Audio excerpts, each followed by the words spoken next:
Call this meeting to order. I pledge allegiance to the flag of the United States of America and to the republic for which it stands, one nation, under God, indivisible, with liberty and justice for all. Okay, if you could please join me in a moment of silence as we remember and thank all the great work that our officers and our EMS and fire do every single day. Thank you.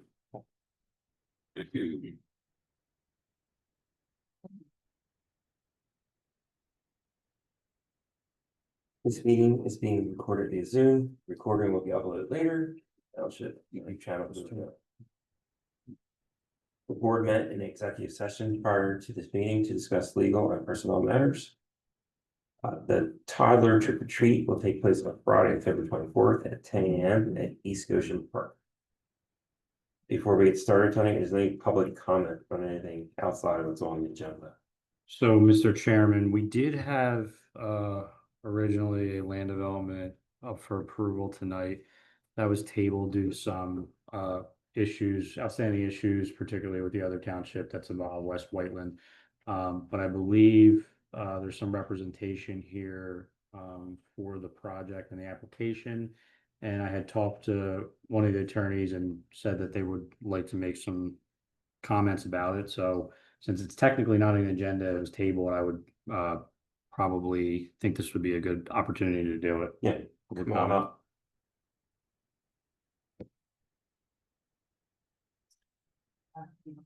Yes, Yes, please. please. Just state your name. That's only. Natalie Young, I'm from McElroy Harvey. I'm here on behalf of what was the applicant for the subdivision Westchester University, or was the seller of the property that's subject to the subdivision that was on the agenda. This is the 1330 Moorstein Road. It's sometimes referred to as the shiver track. Can you hear me? I'm getting feedback. Yeah, Okay, sorry about I'll try to fix it. Is that better? Yeah, I think it's better. We were on the agenda as said and then stricken prior to the meeting. Westchester, just so you know, Westchester University is not the developer for this. They're the seller of the property subject to this proposed subdivision. It's a public foundation. It's a state institution. It's in relation to this land. We're seeking approval because we're asking that the board can still consider approval tonight because we're kind of in a catch-22. For background, this is a proposed subdivision. It's part of a cul-de-sac. There's 16 homes, 13 of which are in West Whiteland, 3 of which the homes along the cul-de-sac are in East Goshen. In order for West Whiteland to submit the planning module, we need approval from East Goshen on the plans and resolution of approval. West Whiteland and East Goshen both must have approved the plans for the planning module to go to the DEP. West Whiteland approved the plans December 2024. It cannot sign the plans until the planning module is approved. The sewer system has to be approved in order for the sale from Westchester University to the developer to go forward. The university is kind of caught in catch-22. Is one township can't seem to move forward without the approval of the other township and vice versa. So with regard to, I think, the intermunicipal agreement, which caused some concern heading into this meeting tonight, I understand that the terms are still being worked out. However, we think that that the plans could be approved subject to the condition that the intermunicipal agreement is approved in the future. I'm here with Dave Gibbons from Howe Engineering. We're prepared to seek approval tonight on the plans conditioned on later approval of the intermunicipal agreement. No, If the board was it's my fault. to consider conditional approval of the plans tonight, you'd be happy to come back in November to discuss the intermunicipal agreement and any other conditions that need to be addressed. Again, it's consistent with the applicable case law that it not be held up for development approval not be held up for third party. So can I just, so Kelly Kraus is online and because there were some, Kelly, if you could, can you just speak specifically to some of the land development things as well that we were talking about? Because I know there's obviously the thing that we were talking about today and which basically propelled the tabling of the subject was mainly an intermunicipal agreement, but you and I were having some conversations about the land development itself as well. Just wanted to see if you can comment on that. Sure. I mean, prior to moving this forward, we really do need to see a completed plan that addresses all of the items of the township engineer's review letter and the fire marshal's review letter. Adding to that, the fact that we and West Whiteland have need clarification on items in the intermunicipal agreement. I don't know that it's appropriate to move forward with approval of the subdivision plan if, those items aren't addressed, and also that we haven't figured out how these lots are going to receive much needed local government sorry facilities and different who's getting sewer, who's taking care of the fire, who's taking care of the police, etc. The draft agreement, upon kind of re-review after it was brought to our attention, is quite vague, and upon finding out that West Whiteland also has questions, I think that needs to be rediscussed and fleshed out before we start chopping up lots and moving forward. Yeah, if I could chime in, we were made aware today, Derek and Kelly and I, that West Whiteland Township had not approved the agreement. And we're operating under the assumption that the board wanted to have essentially everything met down before the plan proceeding. We understood that that was approved. And in discussions with West Whiteland solicitor, I mean, they are thinking about issues related to the police and ambulance and fire service to those properties, which originally in municipal agreement was going to be provided by West Whiteland Township. And that, as I understand it now, that's up in the air. So we need clarification. I mean, that's something that I think the township would want to have clarification on. There are also issues, the other issue in the municipal agreement related to the provision of sewer service. And Derek and I and the township we have been talking about ways that the billing can work, which is different than was in the original draft of the intermunicipal agreement. So I think that based on the strategy that you wanted to see everything in place, given the fact that the subdivision is located in two different townships, that has not taken place yet. And I understand West Whiteland has approved the subdivision, but I don't think they have a meeting on November 12th. We have a meeting on November 18th. And my suggestion will be to try to hammer these issues out before that time.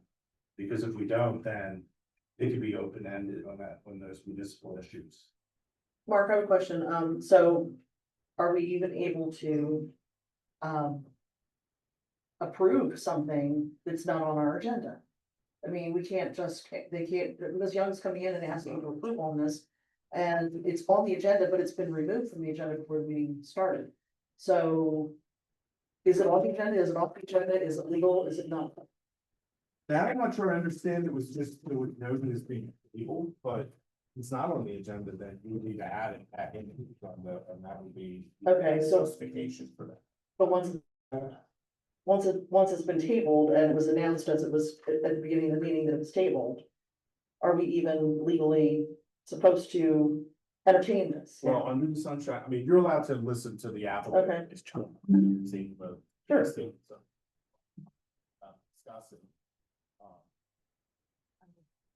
But, no, if you wanted to act on it, you would have to make a motion to add back into the agenda and then have to justification for that. I think things need to be cleared up first before we go further.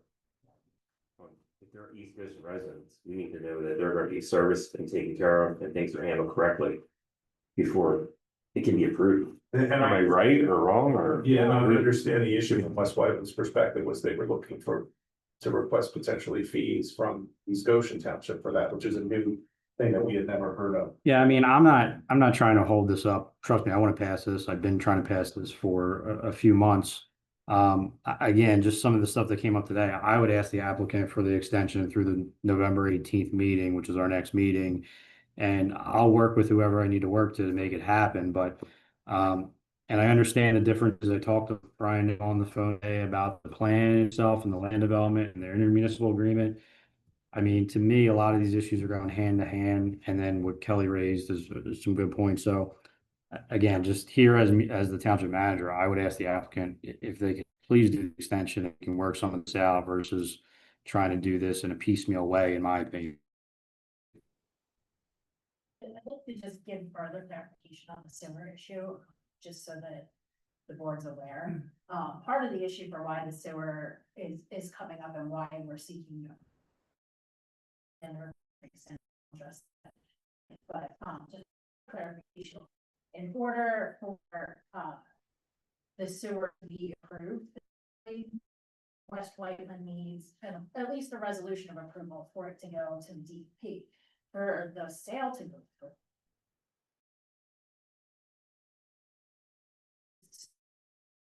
For the sale. So, in representing the university, we're kind of held in this catch-22. And so that's something to consider, because I know that the sewer is part of the further discussions that we're having that, you know, we at least need a resolution and not necessarily sign plans, at least to get through the DEP approval of the planning. That's my understanding. And part of that hang up, I think, on the end with West Whiteland is that they need at least to start that before the sewer can be approved and then sale be approved. But we're if the board is not willing to consider it tonight, we're agreeable to an exception. Yeah, we understand that sewer approval needs to happen, is who's gonna do the billing? And Yeah. and how is that mechanically gonna work between the two townships? We had a framework that has changed. As well as the issue related to the police and the fire service, so that's up in the air, and I couldn't tell the board right now what who's gonna be providing that service, given the fact that that's a cul-de-sac, and the only way to get in it is through West Whiteland Township. Kelly has a comment. I do. I just wanted to request some clarification because we signed off on the sewer module back in March. Right. So I'm not quite clear on why West Whiteland sewer module needs approval of our subdivision plan to move forward with theirs. So I'm not West Whiteland, so I can't fully speak to that, but what we're being told is that they need approval of the plans in addition to approval of the sewer module to submit to the DEP. That's what was communicated. I've never had that. But I'm not- Yeah. And I Mhm. heard it. A lot of people have said they've never heard that. Yeah, I think it's maybe a West White particular. I've submitted sewer modules before to DEP and I've never had to do a full-blown land development in conjunction with the sewer module, but that's just me. This is part of what we Yeah. keep getting. I'm not completely blaming the developer, or you guys, or the engineer. It's a tough situation because I don't deal with land developments a lot that are in two municipalities. It's really tough. You're dealing with two, I get it. But again, at the end of the day, I would still just request the extension of the November 18th meeting. I'm good with the extension for the 18th. Well, they have to give it to us, Yeah. just technically. You're agreed. I want it, so we don't need tonight. There are just too many outstanding things. There are things that are pending that are in this plan that haven't been addressed. There are things that are outstanding that have not been addressed. Concerned about the trash, recycling and yard waste situation and those fees. I'm concerned about fire and EMS and police. So these are all things that I've been bringing on to the staff regarding this. And so I'm not comfortable deciding anything tonight except to an extension. And just to add to that, I did find out that it wasn't approved until last night. so. Yeah, I got So we were of the understanding that everything Yeah. was going to it. Yeah. So yeah, I apologize because I found out pretty late too, so. We appreciate that. Now, you'll give something in writing then. Yeah, we'll send that as a follow-up. Okay, so there's nothing for the board to do concerning that. Thank you. I appreciate the effort. Yeah. Thank you. Any other public comment or comments on that from anyone? Then the next would be we go Thank you, Kelly. interim chief daily, like. How you doing today? Good.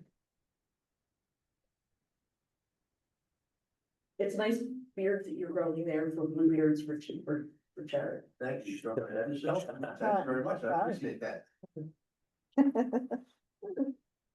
So for the month of September, West End Scotian Police Department handled 2,038 calls for service for the entire both West End and East Goshen Township. Specifically in East Goshen Township, department handled 1,045 calls.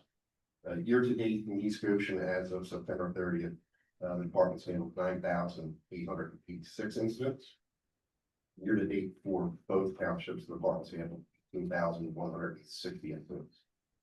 Some of the incidents that occurred in East Goshen Township, specifically in September, were 11 animal complaints, 5 residential burglaries, which I'll discuss here shortly, 17 police alarms, 13 frauds, 19 motor vehicle crashes, 5 domestic disturbances, 2 death investigations, 2 drug offenses, 11 harassment cases, 10 suspicious conditions, 6 mental health cases, 2 motor vehicle thefts, 14 well-being checks, 3 theft reports, 3 warrant services, and 17 traffic-related reports. The officers in the department handled 590 proactive incidents, 120 of those being traffic stops in Scotian Township. The entire breakdown of all of our incidents for September can be located in the Police Commission agenda packet, which is located on our Crime Watch webpage. In regards to the 5 burglaries that occurred in September, they were all reported from Bellingham and were related to theft for money from apartments within Bellingham. Our criminal investigation was in the process of investigating those burglaries and the likelihood that the actor was an employee.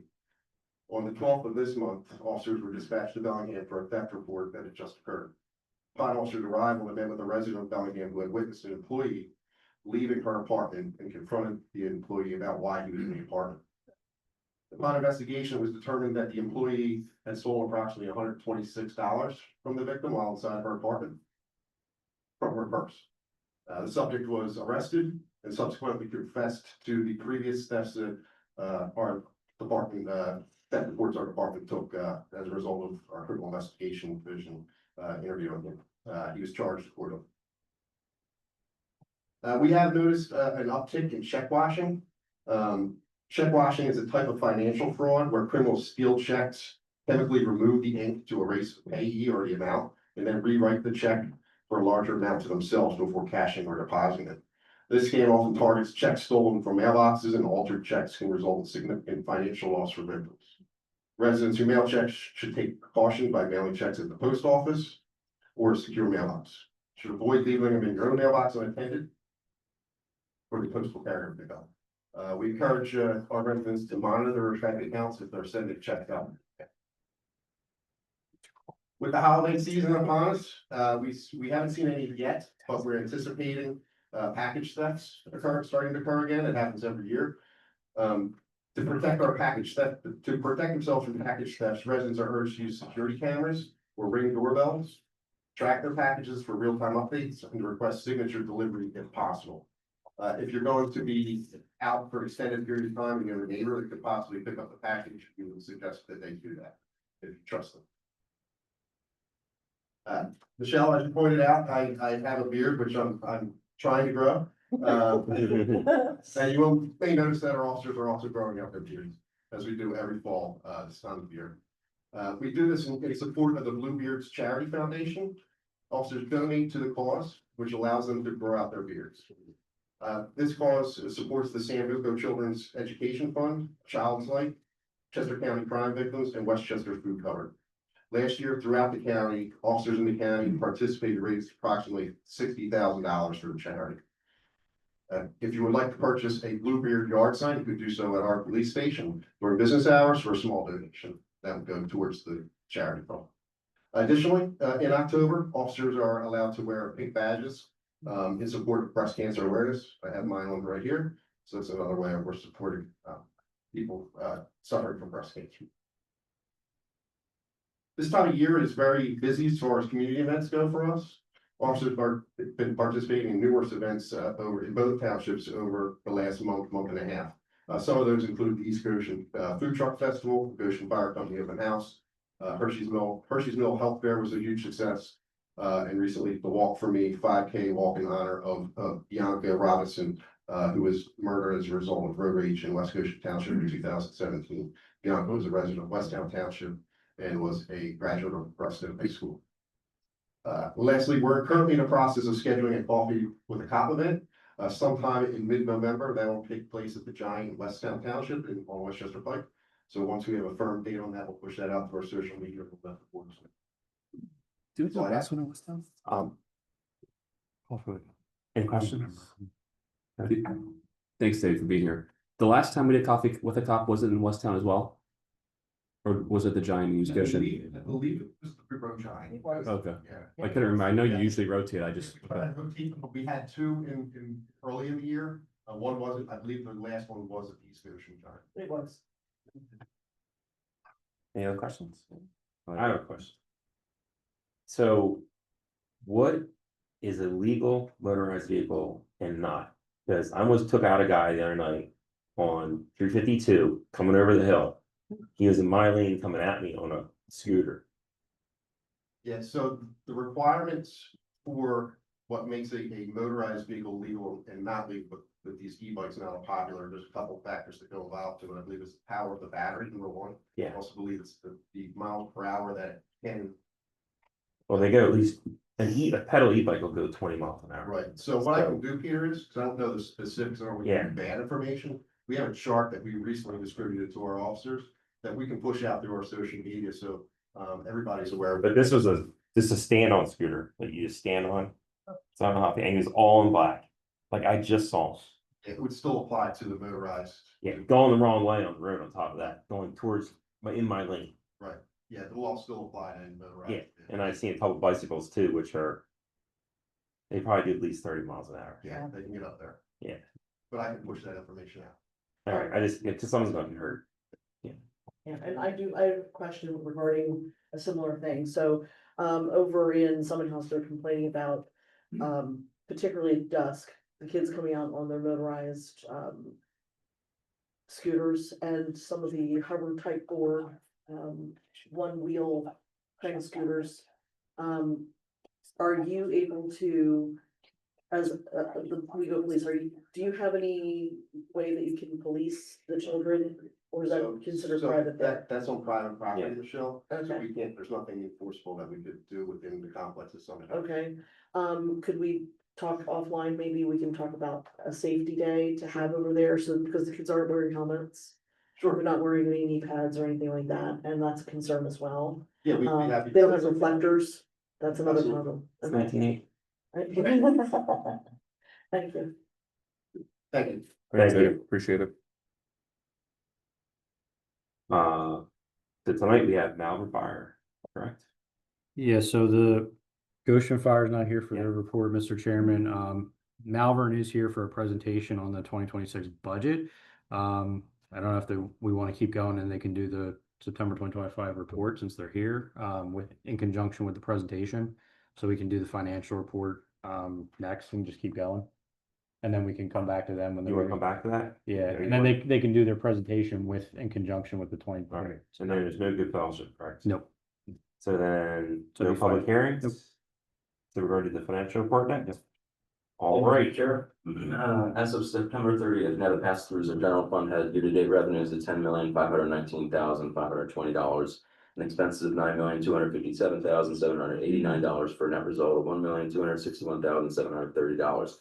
The end of September, the general fund balance was $7,741,480. Versus the budget, our year-to-date September revenue finished flat with the budget. Shortfalls were in building permits and the timing of engineering recharges were offset by alarm fees. Our year-to-date September expenses are 0.6% or 58K over budget. Legal land development fees, increased utility costs and winter weather earlier this year account for that variance. And versus the prior year, our year-to-date September net operations are $250,000 below prior year, and that's by a lower interest income this year and higher snow removal, paving and stormwater expenses versus prior year.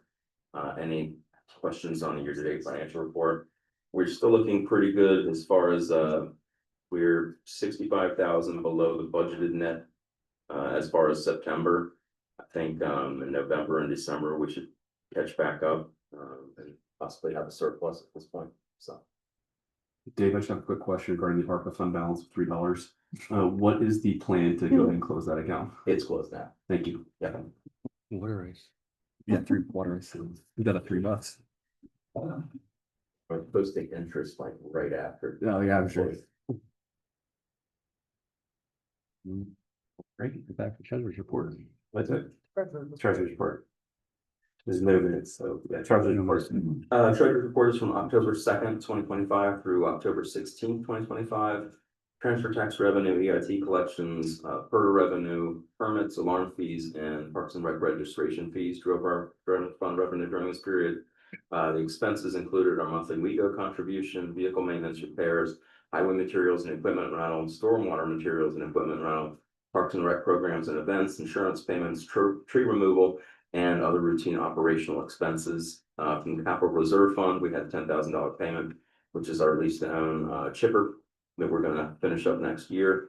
And $117,000 of infrastructure sustainability fund expenses, which included $110,000 for the relining of Linden Lane, stormwater culvert, as well as weed control for open spaces and equipment rental for finishing of the Bow Tree Pond project, which I'm told is done, and there were fish in there and kids are out fishing.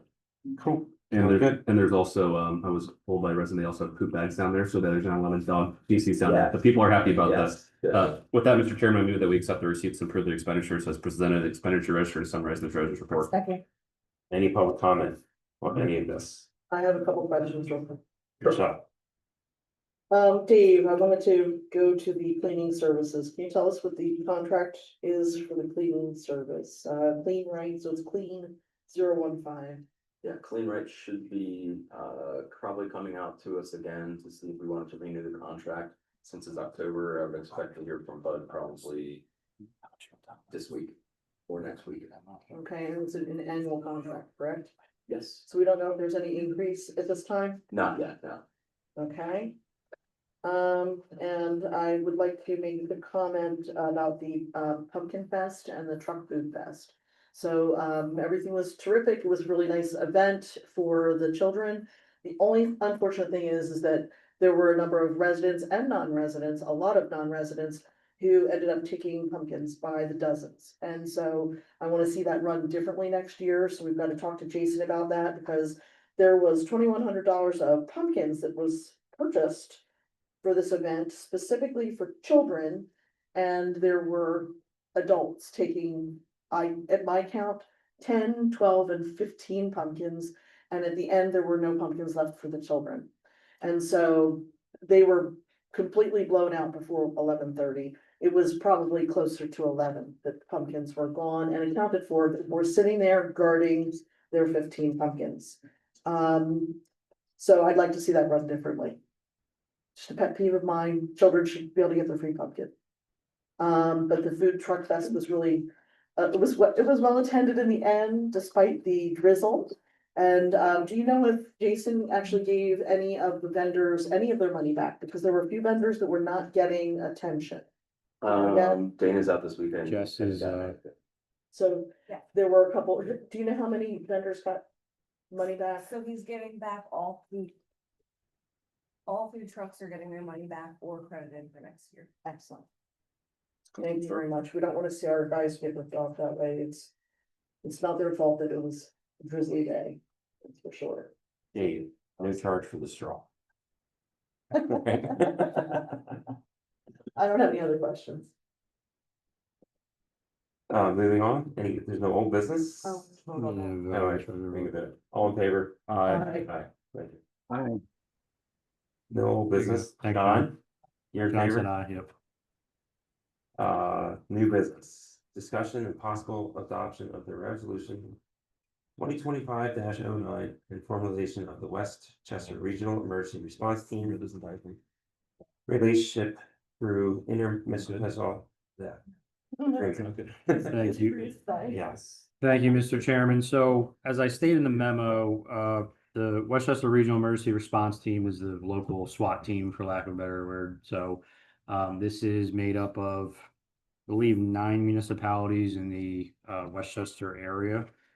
It's been going on and it's been an entity, how long, Dave? Since 2001. Okay, so 20, almost 25 years. So we've been doing it a long time, and it is for that high level of assistance for unique situations that pop up, hostage situations, for example. So we've never codified this relationship in an intermunicipal agreement, even though, again, it's been functioning. And West Whiteland up until now has been the fiduciary of this entity. They decided at some point, and they had some internal conversations, for whatever reason, they did not want to continue in that capacity. Euclid Township has graciously went and said they'll take it over. Their township manager, Bobby Cagle, actually has a lot of experience in first responder world at the county, so he was fine and has the experience to do it and run it correctly. So with this change in fiduciary responsibility, it was also an opportunity to codify this relationship, and really just restate what's been going on for 25 years up until this point. And we're looking to do this specifically, and I write in there, I mean, I think the agreement's good. We worked on it pretty much all year, back and forth. Dave knows how much of a headache it's been via email. So we definitely gave it a lot of thought. There's a lot of people involved. But we can tweak it as we go on. But since West Whiteland and Euclid are switching the funds, we're trying to help them out and pass it and codify it before the end of the year from an auditing perspective. So again, the thing I want to stress is nothing's actually happening that's not happening already. The response team is already functioning. They're already boots on the ground doing what they need to do. They're already funded by all of us. $5,000 right now per township is what we give on an annual basis. So it's not a whole lot, but it's enough to give the equipment and things that they need. So again, we're just looking through this resolution to codify a relationship that's already been transpiring for 25 years. And I worked on it also with Mark Thompson. Chief Leahy's here still. I asked him to stick around in case there were any questions. So again, we're just looking for that approval tonight. Thank you. Mr. Chairman, I move that we pass resolution 2025-09, allowing East Goshen Forum to participate in the Westchester Regional Emergency Response Team, and requesting that the West Side East Goshen Police Commission take the necessary steps to formally participate as well. Second. Huh, you beat me. Any public comment or questions on that? I have a question. Is this gonna be an annual thing that we're gonna renew, or is this? Now, only if we tweak the intermunicipal agreement. All right, So if we tweak the intermunicipal agreement, we'll have to change it, but otherwise we're good. So there's no expiry. This will be on, do we have to approve the next PC meeting? Hmm? Will this be on our agenda for the PC meeting? Yeah, we will have to approve it, and after Westtown approves it, we'll have to approve it in the police commission meeting. But it's really, it's honestly for the commission itself, it's more of a just reiterating with it, because it's more of an intermunicipal thing, not a commission thing. So we did say it's probably appropriate to take that step. So we're hoping to get it on the agenda next month. I believe 3 municipalities already signed it already. I have to look, that sounds right. So we're all kind of rolling along and trying to get it done before the end of the year. And Yep. this is not, we don't have to revisit this at any point unless. Unless the intermunicipal agreement changes. Unless it changes. Yep. Good work. All in favor? Aye. Thanks, Steve. Thank you. Now, we can talk to Malvern Fire Company 2026 budget presentation.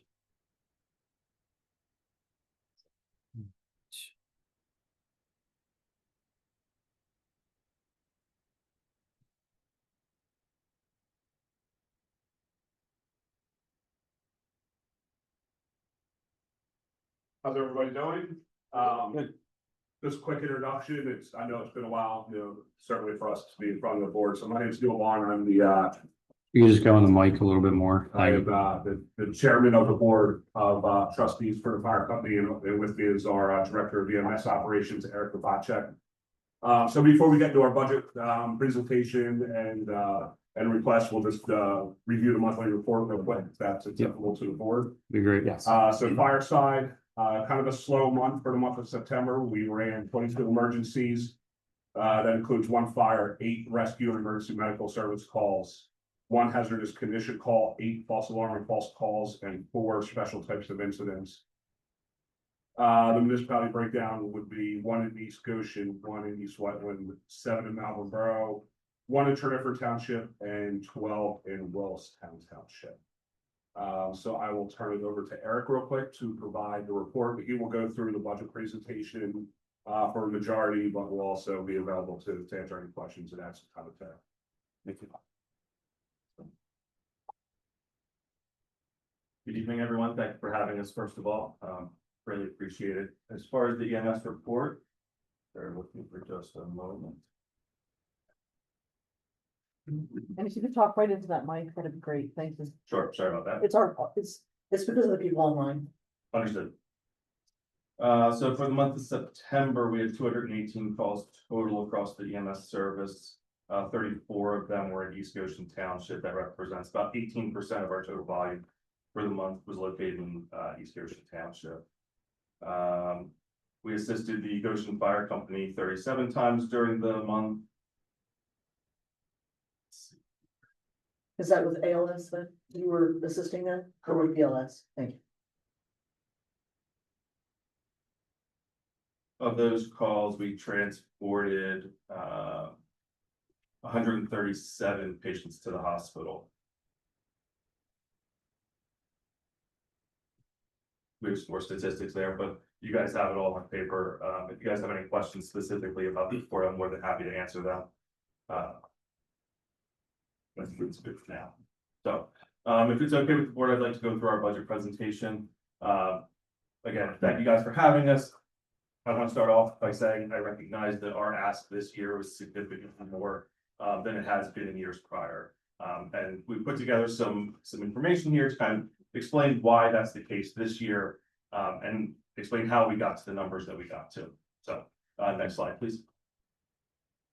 So a little bit about us. We're a combination department that means we have both volunteer members, as well as career staff members that are compensated for their time. We currently have 3 full-time firefighter paramedics on our staff and 2 full-time firefighter EMTs.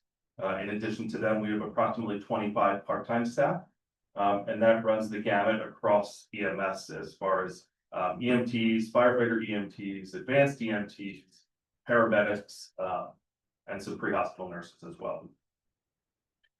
We provide a multitude of services to the areas that we cover. We do both fire rescue.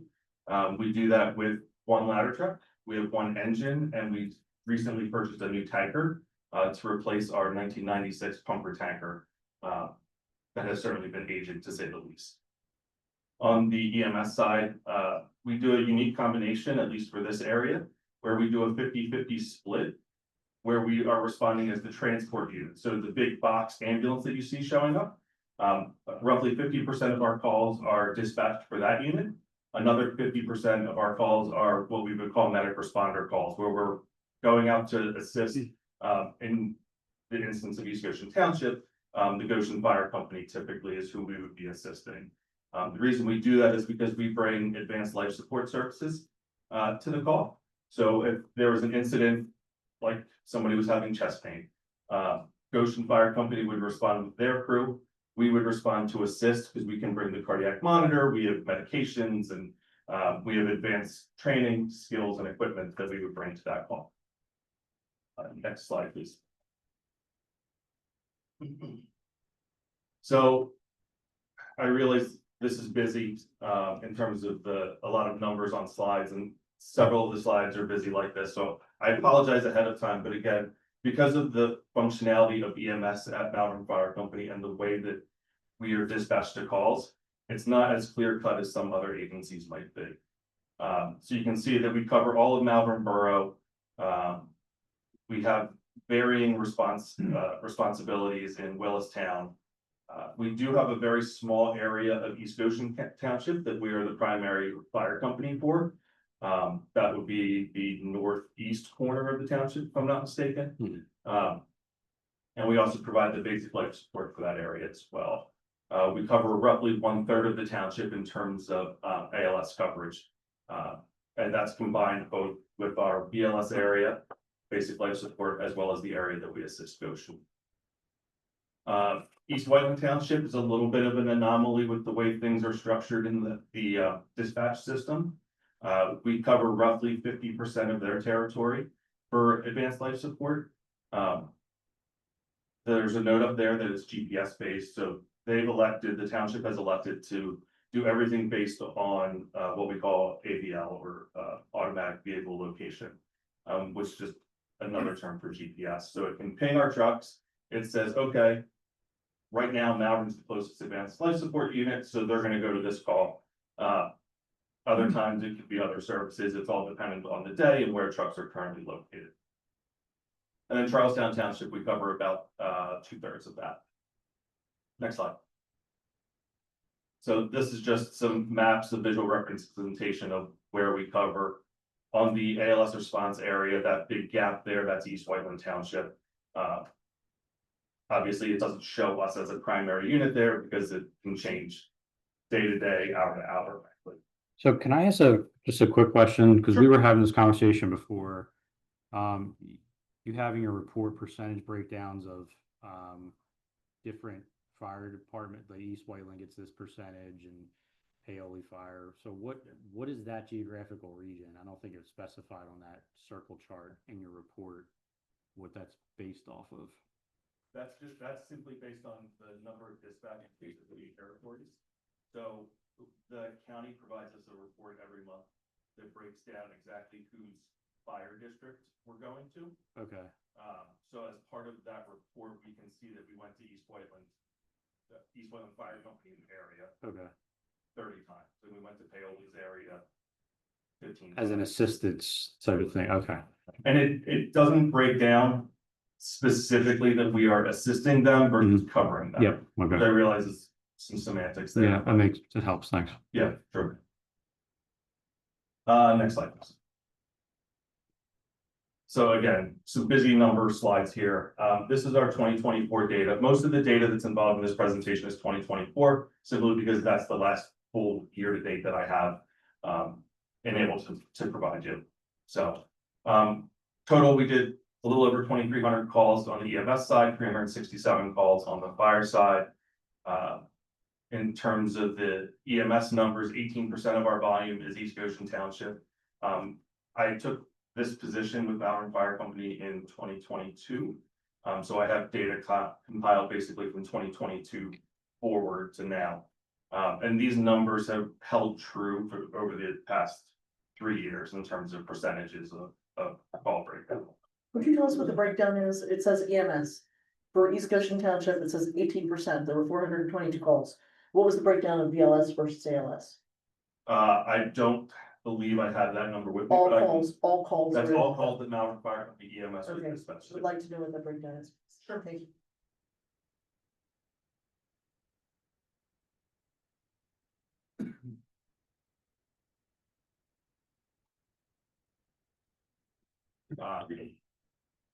So again, you can see 2025, the year-to-date statistics, relatively the same as 2024, and again, going back to 22, the numbers break down pretty similarly percentage-wise, at least. Next slide, please. The next one. Okay. So I realize this doesn't project quite as well as I would have loved it to, but this is our funding breakdown for 2024. The majority of our funding, that blue section there, is our EMS revenue, and I'll get into that a little bit later in one of the later slides. The gray area is our municipal funding, and our fire revenue is the orange section. So the municipal is about 27% of our revenue. EMS is roughly 50%, and then the fire revenue is about 24%. Next slide. So this is what our funding in 2024 looked like in terms of municipal funding. This is more of an FYI. My goal here is to be as transparent as I can with the board members, because I think it's important that you guys see exactly what we're seeing on our end in terms of financials and the support that we are and aren't getting from other municipalities. Of note, those zeros on there, we've been in contact with East Whiteland. I've been working with them for quite a while, to say the least. Trying to get them to also participate in a fair share funding formula. Because currently and over the past at least 5 years, I'm sure longer than that probably, they've been receiving ALS services basically for free for that time. So that's something that we've talked with, that's been brought up to us by other municipalities that we service, questioning the why of that, and we've taken that to them. So I don't want you folks to feel like we're only coming to you guys asking for money, because we are doing this across the board with all of our municipalities. Next slide, please.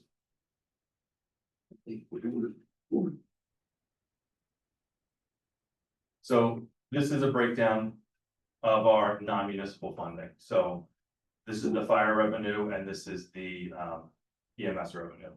So as you can see, the fire revenue is basically broken down into our fund drive, which is an annual fundraiser mailer that we do. Donations to the fire company, the fair, the annual fire company fair that we do. Grants, and then other miscellaneous that I kind of lumped in together for the sake of keeping it relatively short here. On the EMS side, by far, EMS billing is the largest component of our revenue stream. We do a subscription drive annually where we send out mailers to the residents as well as businesses within our first due coverage area. And as part of the subscription purchase, the way that EMS billing works is we submit a bill to the insurance company, they pay us whatever they pay us depending upon the coverages. And then the patient is then responsible for the remainder of the bill.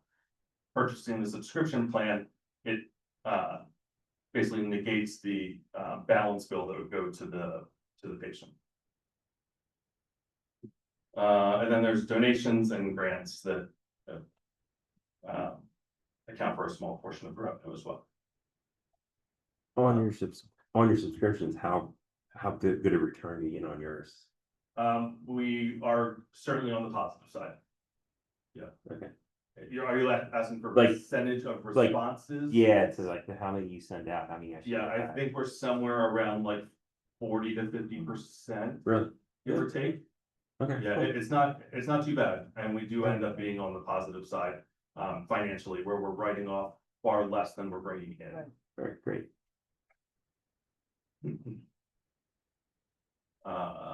So here's our expenses, just kind of our breakdown.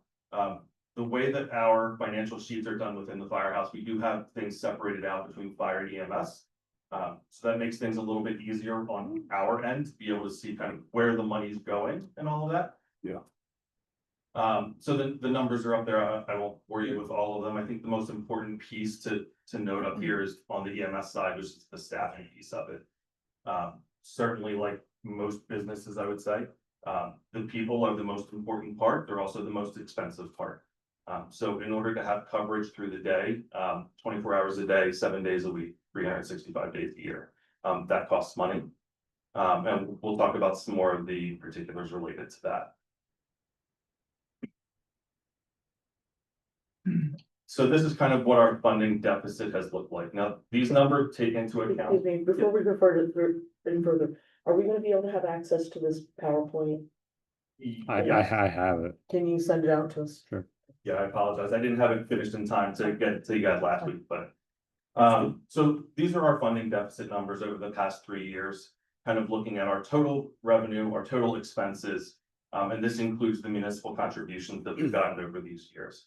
Obviously, these numbers are wildly different. There's a couple reasons for that. One, this is all dependent upon when checks hit our bank accounts. So I know that there was a period where we were behind in receiving a municipal contribution from one of the municipalities. And it ended up showing up. It was late, so it showed a bigger deficit one year, and now we have a smaller deficit the next, and I believe that was the 23 to 24 difference there. If there's anything you want to chime in on that piece. Okay. So that's kind of what things have been looking like. Next slide, please. So the reasons that we're operating basically in the negative year to year, staffing, right? Just like everywhere else, wages continue to rise. We need to stay competitive with our colleagues in other agencies across the area. Which we are competitive. We're certainly not the highest paid group in the crowd. We're certainly not the lowest paid. We're kind of right in the middle. We actually hired 2 new full-timers, jumped in August. And they had been looking at other agencies and felt that we were competitive. We weren't significantly more or less than anywhere else in the area. As we know, benefits packages are expensive. The other important piece of this is, you know, the fire service in Chester County, and Neil and I kind of grew up in the fire service in the county here, both with over 25 years at this point, maybe more for you, a little bit.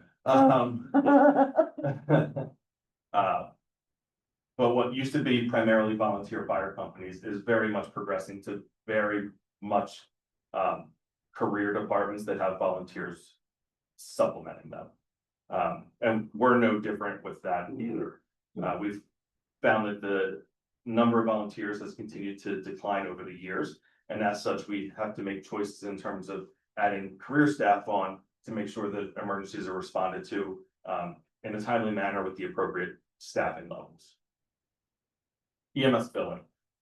So while it's great that on the revenue side of things, that's our biggest piece of revenue for the company as a whole, the reality is that those numbers are very stagnant. Insurance companies, and if anybody's in insurance, I apologize ahead of time. But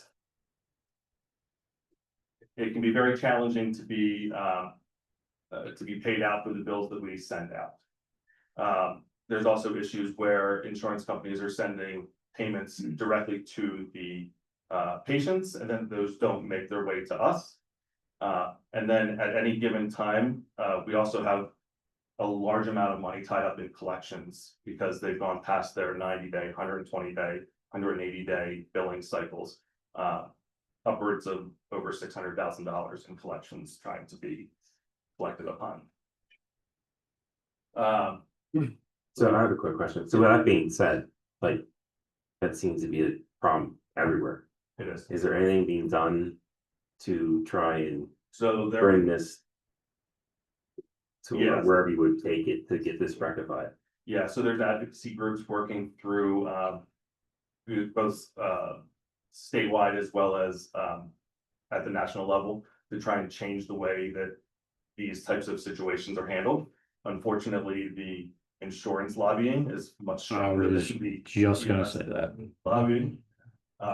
So it's kind of like we can ask for it, but it's Yeah. also pretty challenging to get So those. I have this conversation in Good Fellowship all the time because it's, I mean, everybody's advocating for reforms to, you know, laws on the state and national level. But you just hit the nail on the head. The insurance lobbies have so much money and they're on the other side of it every day. So it's challenging, and you know, I don't know what, personally, I don't know what I would do without insurance. But at the same token, it's like, come on, guys, help us out just a little bit here.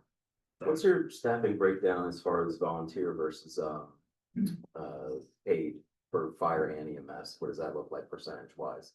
Yeah, because you said that you just hired 2 people full-time, so are they included in that breakdown that you had on the beginning slide or not? They weren't, because in 2020 was the way. So, That being said, we hired them because we had 1 full-timer leave this year. So we hired 1 to fill their place, and then we hired a second one to add to our staff. So that would go to 4 to 2 ultimately for 2025.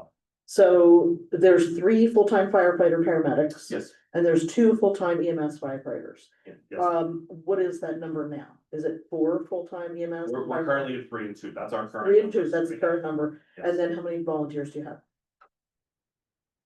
25-ish, depending on, and we don't have a lot of EMS volunteers. We do have some that do come in, for some general experience, but, our biggest problem is cost of living in Malcolm Borough and the surrounding areas. So it's tough to, attract volunteers who are gonna come do this for free, versus, if they're coming in $1 million houses and all that. I'm guessing there's a wide range of participation time between the 25. I mean, for some, you're probably getting a lot more than others as far as actual, Volunteers. as far as their participation in the department for the company. Yeah, I mean, obviously, for us, the volunteers are around mainly, evening, overnight hours. Yeah. We do have a couple very active retirees who are helpful, as well, but even they work seasonally at time and everything like that. So we don't have a lot of shift workers or anything like that. Most of ours are, workforce of, the normal Monday to Friday 8 to 4. Yeah, so 25 people, but it's really That's what I was not gonna- nearly the FT. Yeah. And your volunteers, are they all certified firefighters? Not all. Are they do you have fire police? We in have that fire number? police, we have junior firefighters. So yeah, we'll have certified interior firefighters. We have junior firefighters, and then we also have fire police. Okay. What about the chief? Is it a paid or a volunteer? Volunteer, all of our officers, Eric is our only paid, operational officer position. Well, I guess there's 2 EMS. But all the fire officers are volunteer. Thanks. Does that look like it's to change anytime in the near future? Are you gonna continue to have an officer slate of volunteers? I would say for the foreseeable future. I guess it kind of depends. Being in Malvern, and working with Malvern Borough, is it something that, we could possibly work with them on, if it's maybe, somebody who function as code officer, or, don't tell them I said that, because. Don't worry, they'll never hear You're from right. us. But that would probably kind of be that progression. But as of right now, we don't know, our fire chief is actually one of the retirees. I like to call him old, it's my father.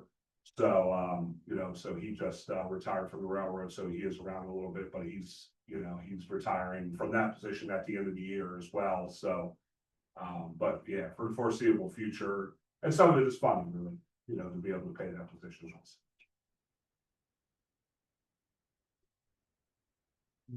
All right, and just to finish off this, the last thing, medical supplies, again, just like everything else that we buy, prices have gone up. We actually pulled some numbers from our suppliers, and we use multiple suppliers, so we do shop around to try and get the best prices on the things that we're buying. We aren't just locked in with one supplier. So we actually pulled some data, and for a run-of-the-mill call, like shortness of breath, and I realize that may not sound like run-of-the-mill, but something that's not over the top, we're not using a ton of supplies necessarily. We've seen a 30% increase in the supply costs alone for a quote unquote run-of-the-mill call. And we have no option. I mean, we have to buy supplies. It's so next slide, please. So some highlights for 2025 currently. So as we mentioned, we did add one additional full-time firefighter paramedic position. Now that position, although it's now a full-time staff member in that position, we've been staffing that with part-timers for the past several years. So we didn't increase our daily number of people on duty. We just transitioned from relying on part-timers. We were trying to do the best that we could to make numbers work, to avoid benefits costs and all that, and try to kind of piecemeal things together with part-time staff. And it was just too challenging in order to have consistency with staffing to do that. So we made the decision to add a full-time firefighter paramedic position. We have had increased hiring, especially over the last 6 months, I would say. In terms of adding to our part-time staffing ranks, which has also dramatically helped us maintain adequate staffing through the day. Currently, we staff 3 people on duty Monday through Friday.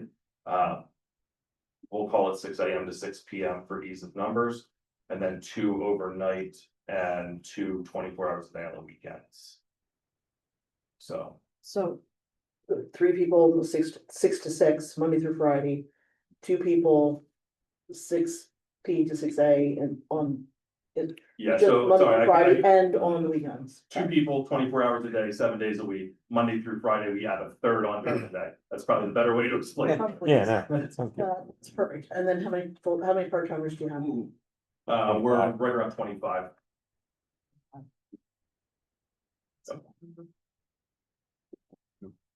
Yeah, and then finally, we replaced, like I mentioned earlier, we replaced our 1996 pumper tanker. The new tanker was just delivered within the past month, September. Yeah. And we were able to purchase that with grant funds sponsored by Malvern Borough and State Senator. So $1,000 Who administers all your guys' payroll? we utilize ADP as our payroll company. I do all of the payroll. Okay, so it's done I manage the. in-house through a vendor. Correct. Okay. Correct. Next slide, please. So goals for the upcoming year. Again, we talked about the decline in volunteerism, how it's challenging with not having shift workers to be able to supplement, especially during the day, Monday to Friday. We'd like to add an extra person on during the day. So we would like to have 4 people on during the day, Monday through Friday, because that's when our peak volume is. A lot of times the area population swells, especially with a lot of the business areas that we cover, particularly down towards East Whiteland, but there's also other areas of business that causes a swell in population. So we'd like to have 4 on during the day, Monday through Friday, and a third on during the day on the weekends. So basically add in 1 additional person, 12 hours a day, 7 days a week. We would also like to implement a capital savings plan. This is one of those things that, because of our funding deficits that we've been dealing with for years, we've been in a position where saving has not been a really viable option. For lack of a better way of putting it, we've been working paycheck to paycheck as an organization, which makes it challenging, right? I mean, fire trucks are ranging anywhere from the $500,000 to well over $1 million. Ambulances, you're talking, you can get 1 re-chassis, so basically take the box off of an old one and put it on a new frame. That's usually somewhere in the $200,000 to $300,000, and new ambulances upwards of $400 plus. We run a paramedic unit that's about $85,000, along the same lines as a police car. How many paramedic units do you have? So vehicle wise, we have 2 ALS equipped ambulances and 1 paramedic unit. We also have an ATV that's equipped with an EMS skid on the back of it. If I'm not mistaken, with a grant, or what is it county? Homeland Security. So that's how we had acquired that several years ago. So the capital savings plan, we kind of looked at big purchases, apparatus, certainly the biggest purchase in terms of capital expenses, but also things like heart monitors. We would like to get IV pumps to be able to better manage medications and ventilators for patients that require that. All of those come with large sticker prices. Currently, the going price of a brand new heart monitor is somewhere in the $50,000 to $60,000 per range, and we currently have 5 of them in the station. Because we do keep one on one of the fire engines, so that way if we're out on a fire call, if the need arises, we have the ability for advanced care with the engine as well. So, and then we have kind of a breakdown of what we've determined the capital savings will be earmarked for in terms of fire EMS. Next slide. So we came up with a fair share funding formula. You kind of do this in many different ways. This is just how we did it. So basically what we did was we took our funding gap per call. So we took all of our revenue, all of our expenses, we took out the municipal contributions that we currently get. We pretend like it's not even there right now, to develop this. What's left over, we then divided out by the number of calls that we ran by our EMS. And then we got basically a per call, cost in terms of, helping to replenish replenish the coffers, if you will, in terms of those incidents. And then we took those and multiplied them out by the number of incidents in each municipality that we have primary coverage area in order to come up with a basis for funding requests for this year.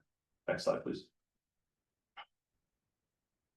So like I said, having the EMS and the fire budgets somewhat separated makes it a little bit easier for us in terms of developing these numbers. So roughly in 2024, it came out to $330 for the EMS side and $340 for the fire side.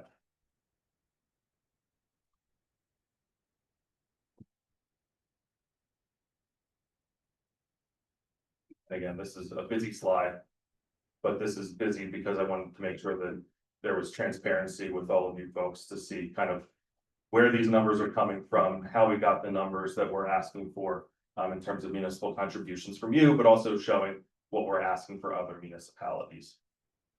Do you mind if this is where I really appreciate everything you've brought here tonight. I think my biggest problem out of everything is the fact that East Whiteland doesn't pay. Yep. Neither does Charlestown Township. Yep. East Whiteland had 10 less calls than we did last year, and we contributed 18.4. They contributed nothing. So Yep. as it pertains to an increase in funding where I'm at right now, I have a really hard time trying to increase any contribution when the other townships aren't putting in their fair share. Understood. So sorry, I'm not preaching at you. I'm just saying like where I'm at. Where are they at in regards to their contributions for this upcoming year? Have you done this in front of their boards yet? So we submitted, similar to the letter that we sent to you folks, we sent one to all 5 of these municipalities with the numbers on the far right column as their request for financial support. So I mean, East Whiteland. So East Whiteland, we requested 150,000. So they're going Looks like from, we're requesting 150,000 from East Scotia. okay, so they went from 0 to 150. What do you think that they're actually going? What I'm trying to figure out is, I would, if you came to me and asked for 150 and we gave you 0 the year before, it'd be like, take a hike, right? So yeah, I'm just trying to think from like the other municipal, like we're trying to pull our fair share. understood. So I was just interested in where you think the other townships are going to land with their contributions. I don't have a good answer to that. If I'm being totally honest, simply because I'm not making that decision. Yeah, I just had, I was curious about your conversations with them. Yeah, so East Whiteland Township, and that's who I've spoken to the most, simply because their dollar line was 0. Yeah, I mean, Charleston Township's 20,000. I'm not going to lose sleep over that, but Right, and that was my feeling as well, so. yeah. I mean, granted, I want them to pay, but Yeah, and so for East Whiteland, I've been having meetings with them for probably the past 2 years at least, trying to come up with how can we do this, how can we do this, how can we do this? I've talked to their township manager several times. He's very much on board with fair share funding for ALS. He recognizes and has verbalized to me the how they should not be getting the service and contributing nothing to it. So what's your leverage there? I mean, I guess, I don't mean to sound callous by saying this, but I mean, I guess you can't just not go to a call. I mean, you have to sort of fill that gap when needed. But it's, I guess if, I'm looking at it from their perspective, it's like they got to show up anyway. We can give them any money. Yeah, Becomes a leverage issue in my opinion, but. I absolutely agree with you. I've been optimistic based on the conversations that I've had with them. But again, it's challenging because I've heard the positivity coming from the township saying, yes, we recognize that you guys deserve money. Yes, I want to say like 10, 15 years ago, when they were providing this funding, it was to the tune of like $6,000. And there was an acknowledgement that even that amount many years ago was well under what they fair share should have owed. I'm gonna ask a more difficult question. A couple of difficult questions. And I mean, no disrespect, and I understand that you didn't come into Malvern until more recently. We've been paying Malvern this general amount for a number of years. We haven't had any meetings with you, have we, in the past 2 years? No, So it's October the 21st tonight. Understood. And our budget is, we're trying to hash it out. Yep. We can't just find 150 grand Yep. out of thin air and, you know, and again, I mean, no disrespect, but where were you 4 years ago when you could have asked us for, can you bump it up to, hey, can you bump it up to 20? Yep. Where were you along the line? And I don't want you to answer that because it's not fair of me to necessarily require an answer. I'm just saying, you know, it's hard for us. And again, I mean, no disrespect at all. I really That's it. appreciate what you all do. I've done a ride along with our ambulance department over Goshen. And I have a great respect for what you all do. But I also am with Cody. It's hard to say, okay, well, you know, some of these guys aren't paying anything at all. You've been in discussions with some of them for a couple of years, but you haven't come to us. You're right. So I need to make sure that the public is perfectly well aware as well that this is the first we're getting told we Yes. need to ante up a lot more money. Yeah. This is not the only request that we've had that's astronomical. This is the biggest request percentage wise, you know, overall. I'm going to also leave it as the next time you need more money and we're contracting with you for services. Gotta come to us a lot earlier in the year. Totally agree with you. And I think that's one of the things that, you know, internally, we recognize that we were very late to the game here. We also recognize that the odds of this being fully funded for this year, unlikely.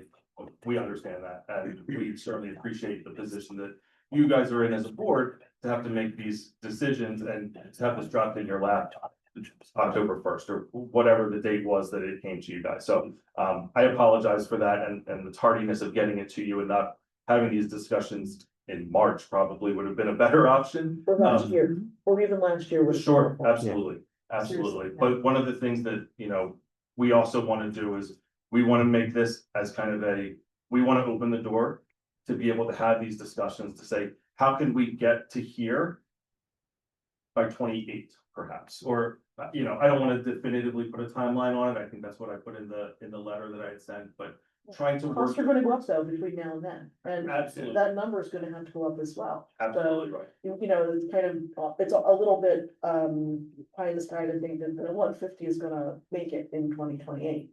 It's not.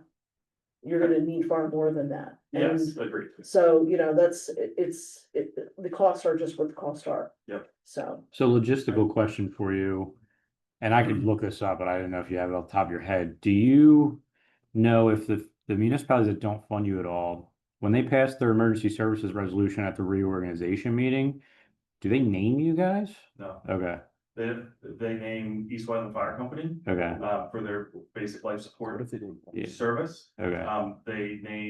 They utilize DAVL in their Okay. resolution. It just seems like you, Charlestown, I don't think Charlestown actually names us. I think they defer to the local fire Yeah. company. you're such a huge percentage, it seems, of their business, so to speak, that you would, well, I'm not gonna get a note, but that's pretty wild. Okay, thank you. we name them in our reorg, don't we? We do. Every Yeah. time. How did they go from paying to not paying? Yeah, I'll defer because I wasn't at that. How did that come off? So, I can kind of go back to some of Michelle's comments as well, you know, I mean, obviously with leadership transitions. With organizations, you know, we were active in front of this board. When I was fire chief back in 2013-ish, 2012, 2013. And it died off, and I think some of it is we're proud, you know, we didn't want to come. You know, knowing that, you know, all the other financial strengths that the municipalities have, but at some point we said, okay, we need help, you know, and that's, as Eric said, you know, we're kind of opening that door. I do certainly have to reiterate, you know, because we've spoken on the phone about other issues, you know, municipally related and everything like that, like, we knew this wasn't gonna happen, but we had to open the door and we had to do it with all of our municipalities, the time has come. So essentially, you know we want to have a better working relationship with East Goshen and all of our municipalities. Some are easy, some are struggles, as Eric has noted. You know, and East Wyland's conversations have been years old. So to answer that question of why the funding was removed, essentially was a beef between the East Whiteland Fire Association and Mountain Fire Company for doing a standby, football standby. So, these things happen, and again, leadership changes and everything like that, and we're trying to rebuild that. You know, Eric is, you know, has been great in his position, and we haven't had that type of leadership in this role. And so, you know, we're kind of utilizing Eric, you know, we're making sure with our leadership transitions. You know, I hope my face isn't here, you know, standing in front of you, that we use, you know, some of our younger generation, but we have to let them know the importance of working with our municipalities. So I think it's probably safe to say we're sorry. You know, and at the very least, and just like I said, as we build out, as we go to the future, that's kind of this number that we would have to look at. But right, we're gonna have to look at, you know, inflation and increases and everything like that as we get to 2028. I think that being said as well, if there is a different funding formula that we can work through, understanding you also have two other emergency services providers that provide fire and EMS in your township, then, you know, we could look at that. You know, we probably should look at that. You know, there's some that are like a third ratio, where it's third call volume, third assessed value, and third population. Eric chose this route because of East Whiteland, and hopefully we're not picking on East Whiteland too much. We should be. But with them being AVL based, we have to kind of figure out a way, and that's, you know, that pulls the fellowship in East Whiteland Township, it pulls Paley Fire Company in East Whiteland Township, it pulls Euclid, and it pulls us. So it's not easy. But, and then, you know, they've also looked at maybe providing this service as well, and that startup cost us $500,000. So they realize they need the service from the providers who are providing it already. It's just finding that, you know, happy medium of the fund. And again, I mean, no disrespect. Absolutely not. They're the hard questions, they're the hard questions that we are required to ask, you know, where, you know, we need to make sure that the public is also aware. And it's only fair, and, yeah, I don't mean to put you on the spot or anything like that, that's not what it's intended to do, it's just to make sure that the public is made aware that this is really just this month, we're hearing about it for the first time. So I appreciate your PowerPoint, I thought it was very comprehensive. And I'll be looking forward to reviewing it again and having discussions with the board members. Yeah, just one final question. So the, where do you guys primarily get, Melbourne Fire Relief Association dollars from? Willstown, Malvern Borough, and then the portion from East Coast. Okay, yeah, I know that we're probably a tiny drop of that. Small portion, and that was new. I think I started with your predecessor. Yeah.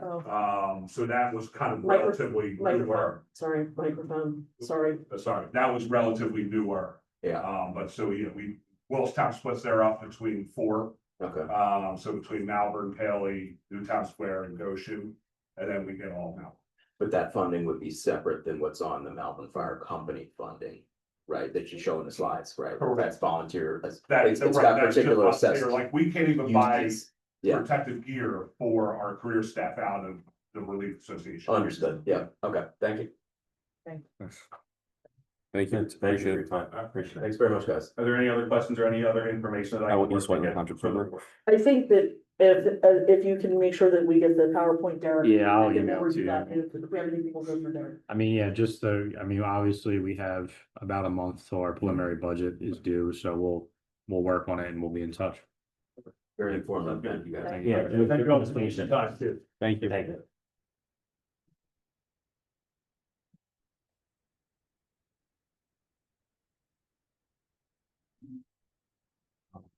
Zoom worst team, really. 2026 budget, any questions and answers on that page? On the 26 budget? We cover everything tonight, you think, on that, or Well, any other gonna pull up- questions? I was gonna have Derek pull up, just a slide that starts with the changes that we have, from the last versions that we reviewed for all of the funds.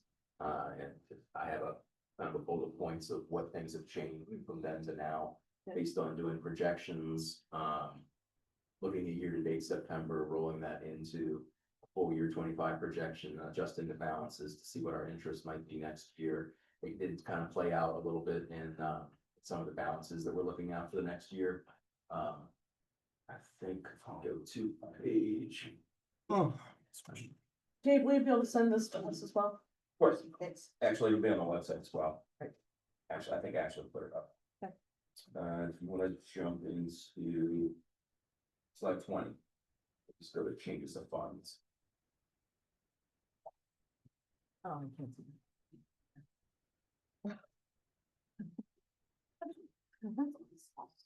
So the change.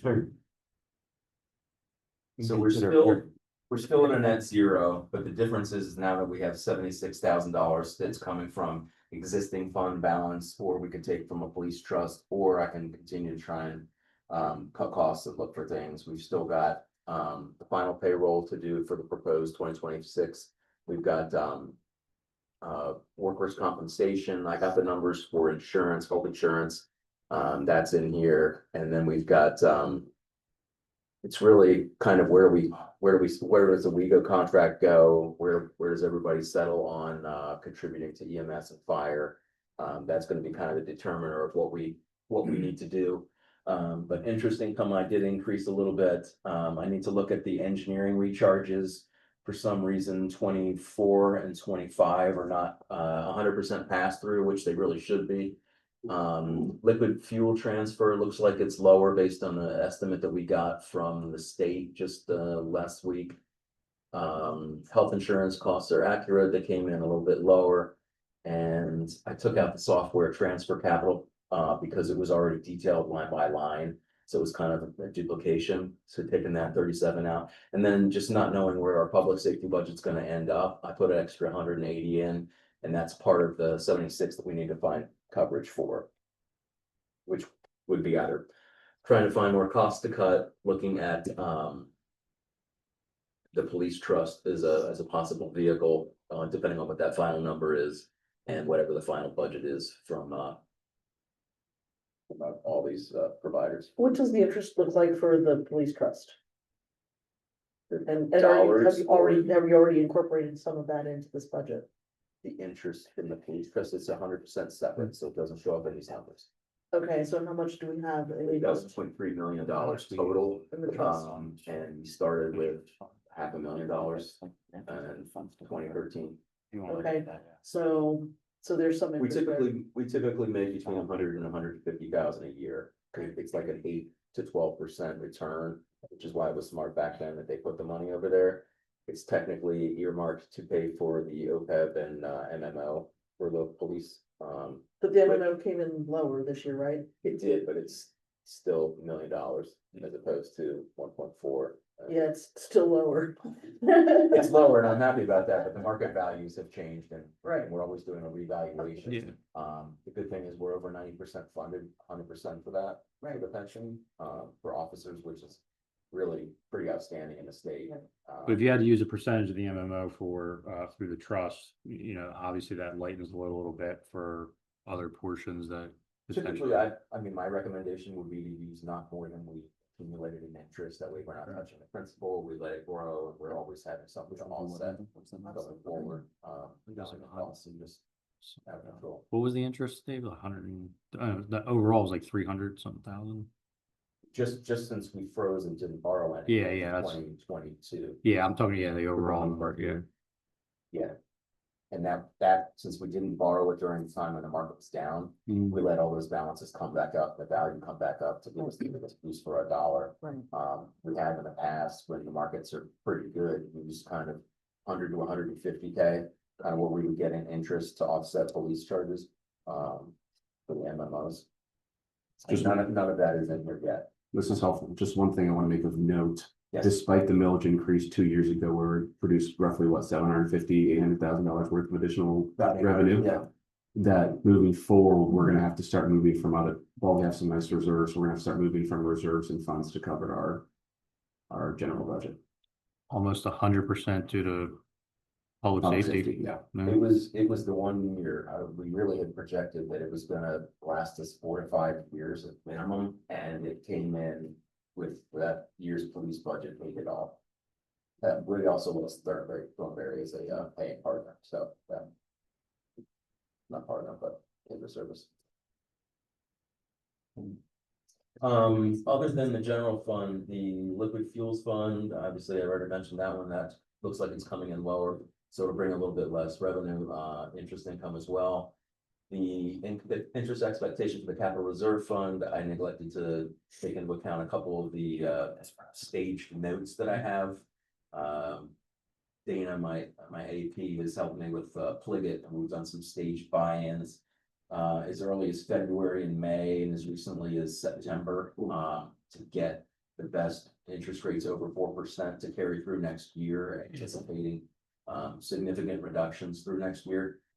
We've also got 160K in increased expenditures, and we'll go through some of these changes. I think that would be important for the board to look at, is all the different capital items that we've changed, and see if they agree or would like to postpone those. The highway tool, I did increase 10K. That's for, there's a new requirement that we have to actually test our own signs for reflectivity. And it's like a $10,000 tool. So, Seriously. yeah, I know. I did increase the revenue and sewer operating fund to decrease the expenses based on our year-to-date. Our refuse fund, I did decrease the landfill based on our most recent invoices, hoping that those fees do not go up.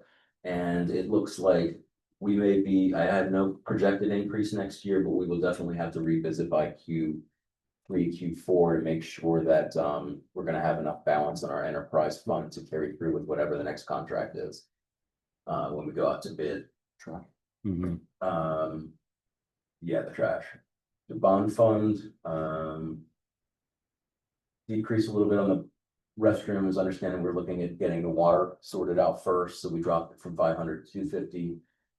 Sewer capital reserve funds increased the transfer to municipal authority based on talks with the MA, and they adopted their budget last night.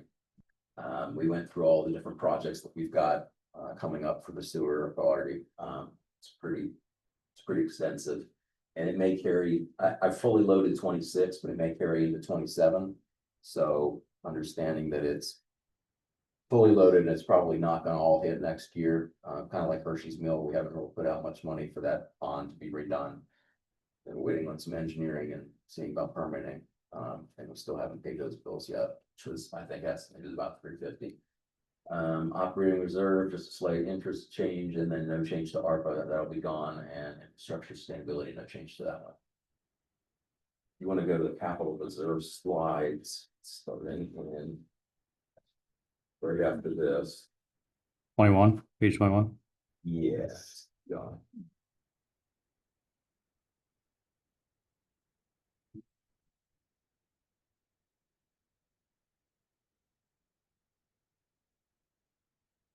So added to this one, we could jump to the next, to administration. Biggest change in this one, I added in the blacksmith shop, and this is all perspective. It's kind of a placeholder. I don't know that we need to spend it. I talked with Mark, we probably don't need to do it next year. I know we need to do something with the Commerce Buildings walkway. But as far as the township parking lot repaving and the blacksmith booth, not sure that actually is gonna happen.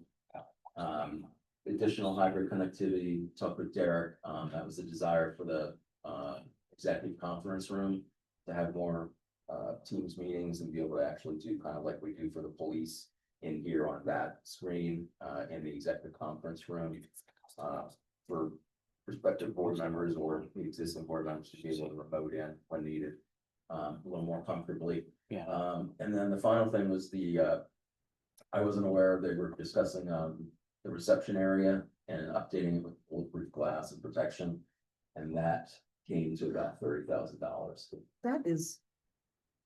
Okay, that's absurd. Isn't there some other, That was the estimate that Mark got.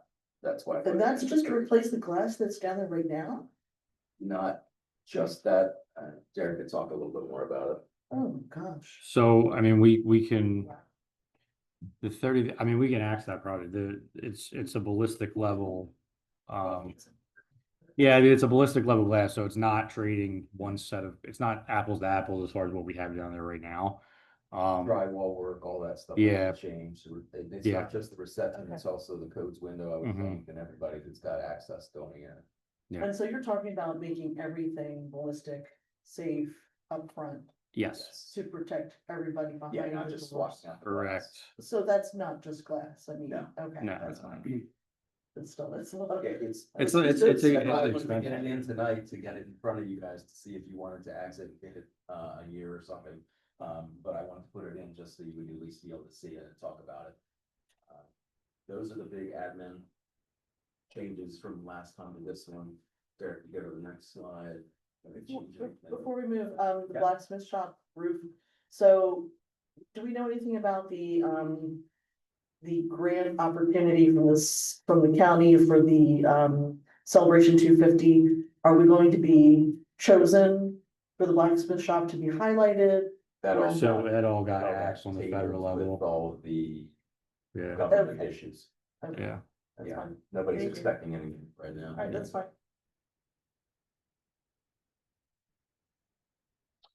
Added to this one are the, updated and expanded public works, storage, shelving parts.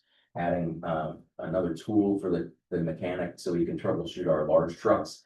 He's already replaced the brakes, he's really doing a terrific job, and he's, replaced the brakes, he's gonna have them, everything staged on, a lot more inventorized and spreadsheets driven for the guys, Kevin and Mark especially, to be able to know where each truck is. I found one that probably should not have been inspected previously. And okay, because the brakes were not good, so we're lucky it wasn't an accident, so we repaired that.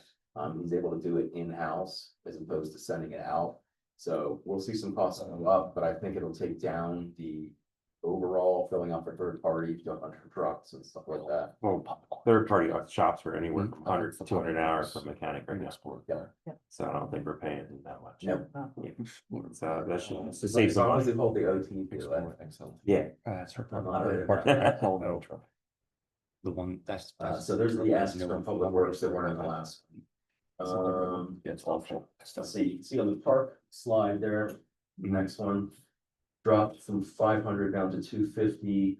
Jason did say that he's got the grant already for the new ping pong tables. And then I threw in 7,000.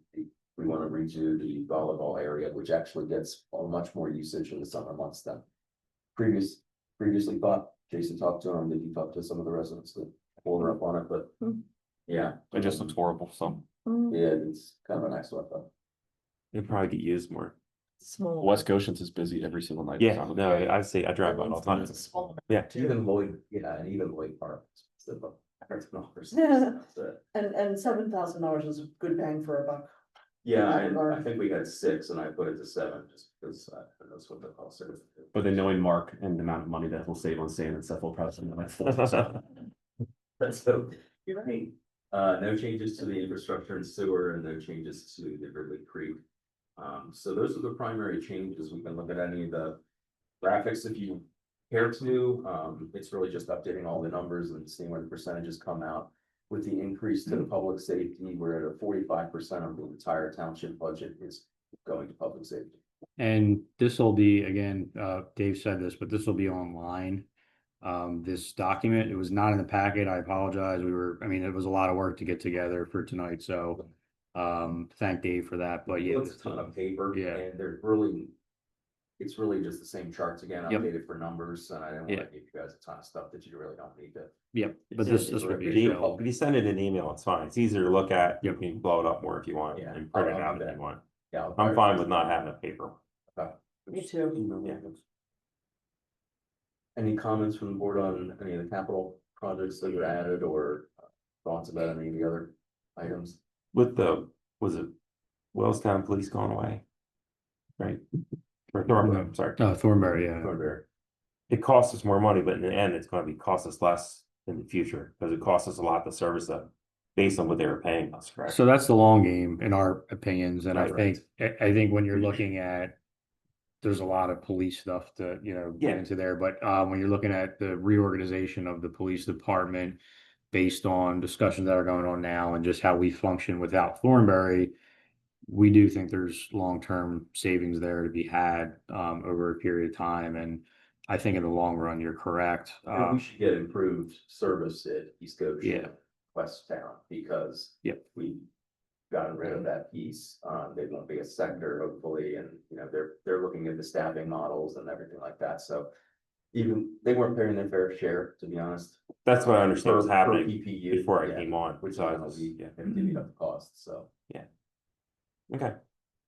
Cause it didn't reflect like, it really hurt the budget a lot. It did Yeah, short it term. was almost Yeah. a $600,000 cost right there. that added Out of to your our bottom control, line. from what I Yeah, understand. They would pay the fair share, come on, bud. Yeah. No, it's costing East Goshen a lot for Thornbury. So just people understand that, yeah. Fair, it's also still costing us money, even though they were contributing something, it's still costing our residents more money to have them as Yeah. a paying customer. Well, there's That's what makes people know what's happening. the historic background for just transparency and accuracy is they were paying at one point closer to $1 million. And then for some reason, I guess they threatened to walk. And then everybody on our side at the time, people in this positions and we go, wait, we'll do something here. And they got a considerable discount on services. And that really set up the long-term pain when you looked at us subsidizing the services to Thornbury, and we just never got back up to where it was prior to that discount. Yeah, they had bad feelings because they thought they were overpaying for a period, we thought they were underpaying after Yeah. that period, so. Yeah. It wasn't. Which they probably were overpaying slightly prior to the discount, but it wasn't justified to go, yeah, so. Okay, I just wanted to make sure, everyone understood what was going on. So I didn't know what was going on until now. That's all the budget. That's everything? That's all the budget information I've got, unless you guys want. No, any No. questions from the public comment, or are we done with this here? Questions on this, yeah. Questions on the budget first? Everyone's good with. If you just want to clarify some numbers for the library request for the budget. So I'm Justine Fafara, I'm the library director. My name's Bill Holmes, I'm the president of the board of trustees of Mount Public Library. So when we were here last time, we had some confusion about numbers in our request. So Bill has printouts to hand you guys. I'm sorry I didn't get these to you sooner. So this year in 2025, we received $31,900 from East Goshen. And our request to you was 55,000 for next year, which is percentage wise a huge increase, 72%. But is an additional $23,100. As I said last time we were here, I know you have a lot of people asking you for a lot of money. But we also have some numbers up at the top of this sheet that just show you some of the value that we're providing to the community. I hope that those numbers are. So you and the board are all on the same page, but currently this edition has $35,000. Okay. For Malvern. It's 37. 37.5. No, that's what everybody thought it was, it's not, it's 35. Okay. So if the board wants to change it, that's up to them. Do we tell them? We came with 37. I thought we came to an And just agreement. one of the things I 37. wanted to add, number one, first of all, thank you for your past. The other thing we're doing as one of the gentlemen. No, that was on video. Fire companies, it's just to try and get parity with the different municipalities. There's sometimes you can't get it all in one chunk, so that's what we're working toward. Justine, you picked another bad night to come. Is there another one? No, it's not a good one. Emailing Derek and being like, hey, any fire people should. We're gonna come back in April when no one else is here to talk about the budget. No, that's a good time to come. It's 45 o'clock. How many library card holders do you have? No. That is a tricky formal question. So library card holders who call the Malvern Library their home library is just over 8,000.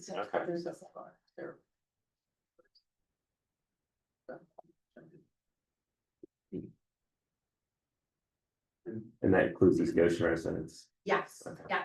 I want to read it. Yes, so that includes East Goshen residents, Willistown, East Whiteland and Malvern Borough people.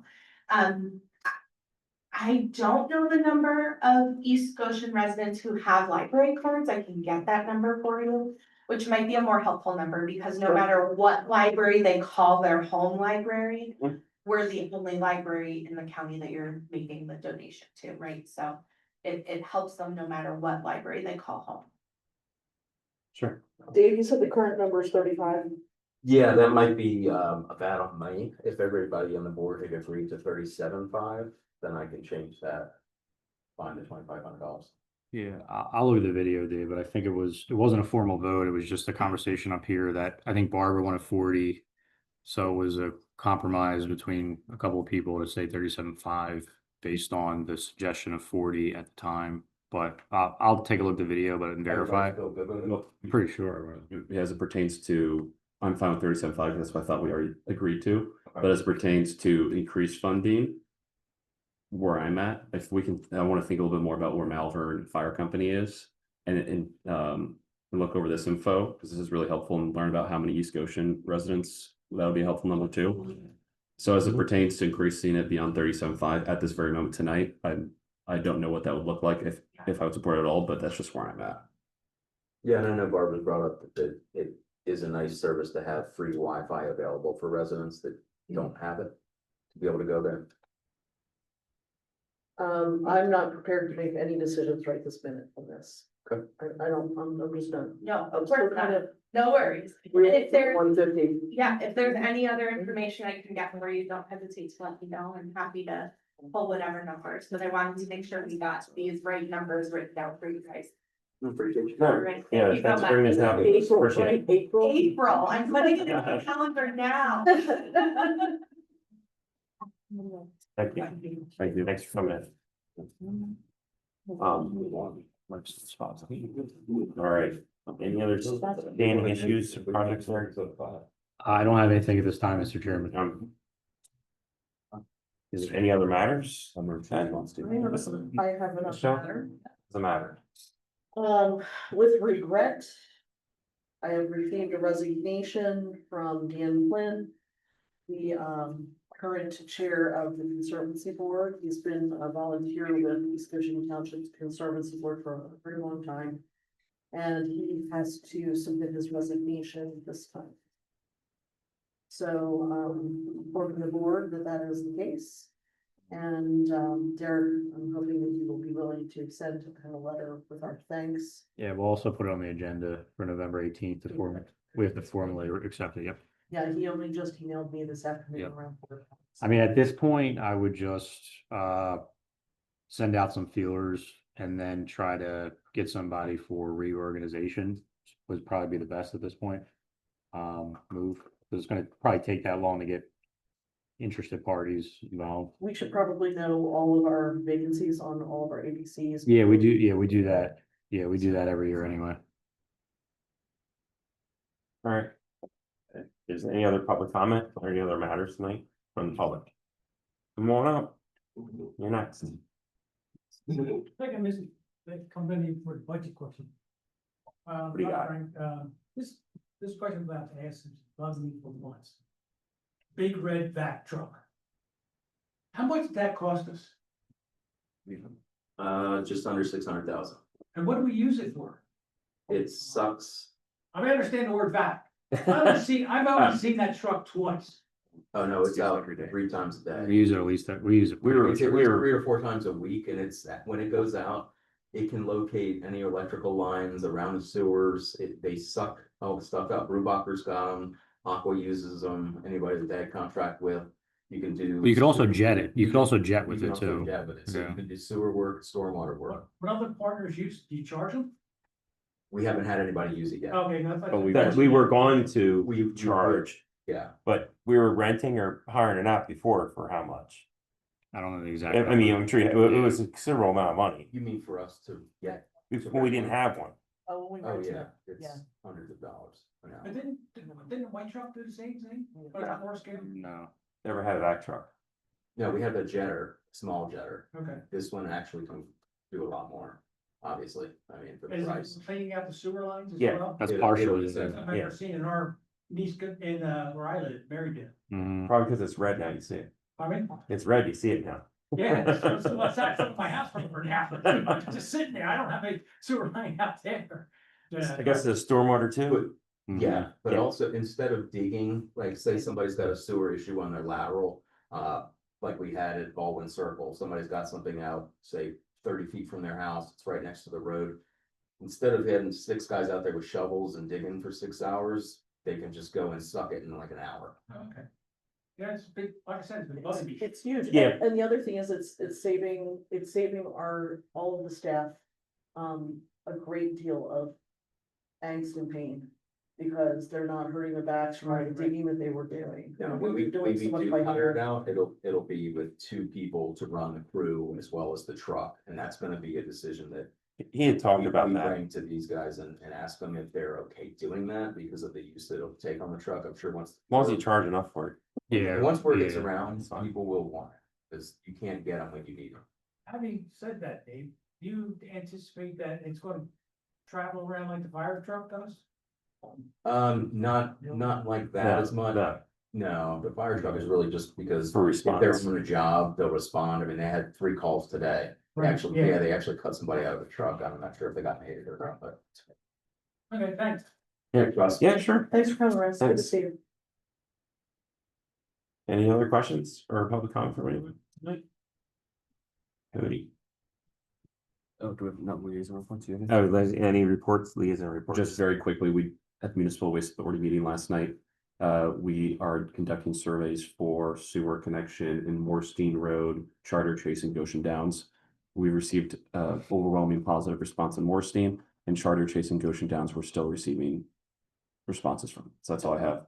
That's Yeah, good. as part of that, I'm gonna go out on the Bethany Municipal Authority for the statewide LSA grant.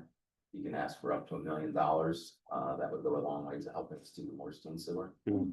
So I'll put that out. It's due November 15th. We're still waiting on last year's LSA results for. That was the beginning of this year, wasn't it? Well, I got the Goshen Fire one. Okay, That was the last sorry, I one. thought there's something else in municipal waste we were waiting on. For LSA. We're waiting, not LSA, it's, Panoni has gone out for the small water grant. For Hunt Country, which Cody. is 450,000. Goshen Downs, how's the response in there? Because one of my friends lives there. I guess certain people have no sewer issues there at all, Yes, and other people have sewer issues. yeah, and as we talked about last night, and people who've redone their sewer recently, they'd have an exemption. Mhm. So a lot of the responses we're getting are like, Dave can correct me if I'm wrong, it's like overwhelming positive, but we don't have the dollar amount. It could be anywhere 60 to 80 a Mhm. house if you don't have any type of grant money, so. Yeah, I think people are interested, they just don't know what the cost would be. It's all positive when it's a dollar to them. Yeah. Yeah. Costs as fast as possible, so we can give everybody a better idea of what they would be on for. Obviously, if we could get grant funds, that would considerably lower out of pocket expenses, but even without, we would do some type of 20-year borrowing.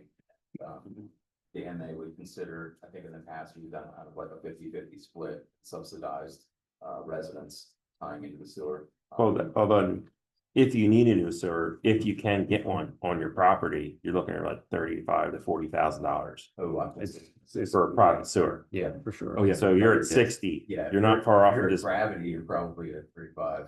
Yeah. If you're, yeah, you gotta If you have to go pump. outside. Gotta of pump it, gravity. yeah.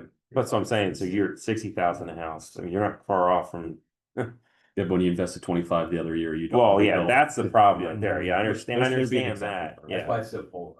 yeah, But yeah. I don't know what you do about that. So the LSA We'd grant, have to grandfather people, set up a time limit and say, you know, if your system is X years old, you can stay on that until the property sells or make up whatever. And then do it then or something. Language, yeah. so with the LSA grant, that would it offset directly the homeowners who are hooking into the system? It would offset that plus anything that the sewer ratepayers are paying into it as part of that.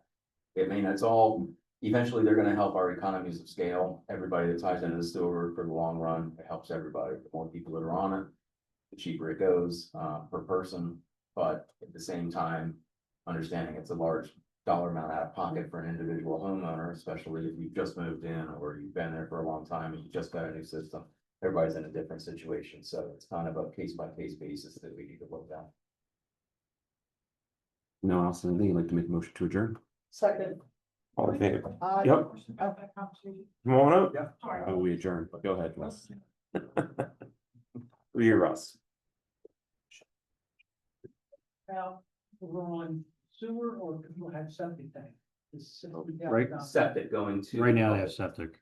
Septic tanks, so anybody talking from sewer doesn't have to worry about this complication. No, it's for new public sewer. Okay. And Possible new- Possible. yeah, we're going possible, Marydale, right? Because some places can't get new sewer systems put in. Their own private properties. Yeah. They're not gonna- That's part of the equability of trying to figure out. Not doing rate increases because of something like this, because everybody who's on sewer has already paid their tapping Right. fees. So that's kind of an existing thing. Now I gotta look at borrowing, how much does these people gonna come in at and what does that all look like?